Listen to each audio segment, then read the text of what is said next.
यहाँ जो सच बोलेगा वो कभी जीवन में, मुझे नहीं लगता कि पॉलिटिक्स में वो बहुत आगे तक जाएगा। यहाँ सिर्फ झूठे वादे करना आपको अगर आता है तो आप पॉलिटिक्स में आओ। आपको दुनिया को सिर्फ बेवकूफ़ बनाना है तो आप आओ। हम लोगों ने सिर्फ ईमानदारी से अपने जीवन को लेकर चला है और हमेशा से हमने ईमानदार, एक जिम्मेदार और ईमानदार दोनों चीज़ें हमारे अंदर थी, शायद तभी हम यहाँ तक पहुँचे। और हार का कारण देखिए, अब बिहार की जनता को बदलाव ही नहीं चाहिए, बिहार की जनता को बेहतर कुछ नहीं चाहिए। तो उसके लिए जिम्मेदार कोई नेता नहीं हो सकता, वो आरजेडी नहीं हो सकता। बल्कि मुझे लगता है कि वो जिम्मेदारी कहीं न कहीं पब्लिक को उठानी पड़ेगी कि अगर उसको बेहतर बिहार चाहिए, उनको बेहतर बिहार अगर दिख रहा है तो सही है, बेहतर बिहार। मुझे लगता है कि मैं बेहतर हूँ और मैं बेहतर अपने जीवन में अपने बच्चों के लिए कर रहा हूँ। अगर बिहार के लोगों को भी अपने बच्चों के बेहतर के लिए करना है, तो उनको बेहतर विकल्प के साथ ही जाना पड़ेगा। अगर वो नहीं जाना चाहते हैं, उनको लगता है कि हमारे लिए यही सरकार बेहतर है, तो भाई उनका अपना चुनाव है, उनकी अपनी सोच है।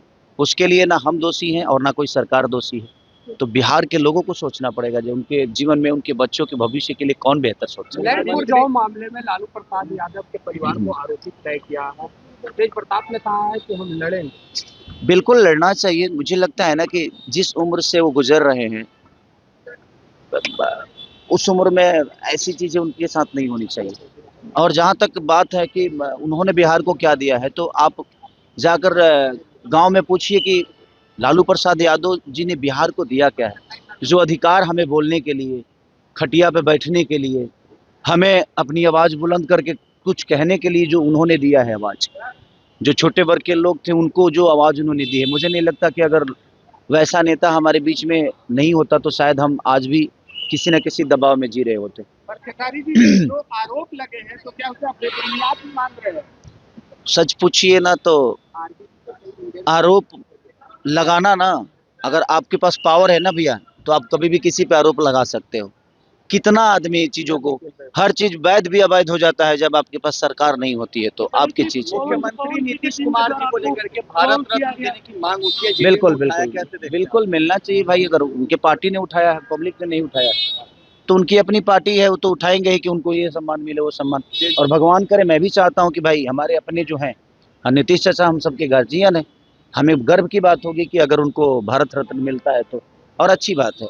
लाल यादव निरहुआ ने कहा कि खेसारी लाल यादव बीजेपी के लायक है ही नहीं। उसकी मानसिकता को इसी पर सोच लीजिए कि वो कहता है कि कोई अपराधी है तो उसका भी तो परिवार है। नहीं, मैं किस, देखिए है क्या ना कि वो लोग पूरी बात सुनते नहीं, व्हाट्सएप देख के और लोग डिसाइड करते हैं।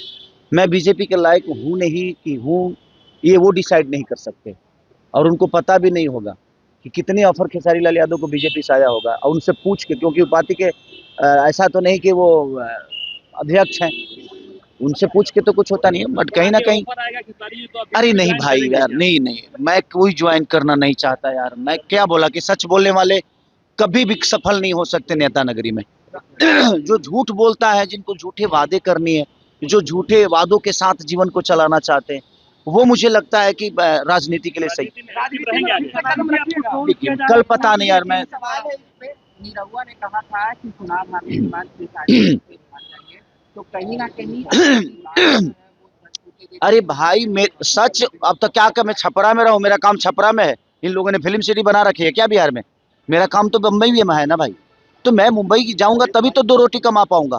ये तो रोजगार दिए नहीं, और खाली भाग जाएगा भाग जाएगा, तो कहाँ जाऊं? छपरा में दे दो यार, फिल्म सिटी दे दो, क्योंकि मैं संगीत के बिना रह नहीं सकता। मेरे सोच में छपरा को बेहतर बनाना है, तो छपरा में रह के बेहतर नहीं बना सकता मैं कहीं कमाऊंगा तभी छपरा के लोगों का मदद कर पाऊंगा, और कमाने के लिए इन्होंने मेरे को फिल्म सिटी तो दिया नहीं, कोई चीजें तो दी नहीं यहाँ पे। तो मेरा सारा काम तो मुंबई में है, तो मैं वहीं जाके कम कर पाऊंगा, और मेरे बीवी बच्चे भी मुंबई में रहते हैं। तो भाई अब उनको भी, उनके बीवी बच्चों से उनको लेना देना तो है नहीं, बट मेरे बीवी बच्चों से तो मुझे लेना देना है ना भाई। मेरा फैमिली है और मैं फैमिली को बहुत प्यार करता हूँ, तो मुझे मुंबई तो जाना पड़ेगा, क्योंकि मेरे पास फैमिली है।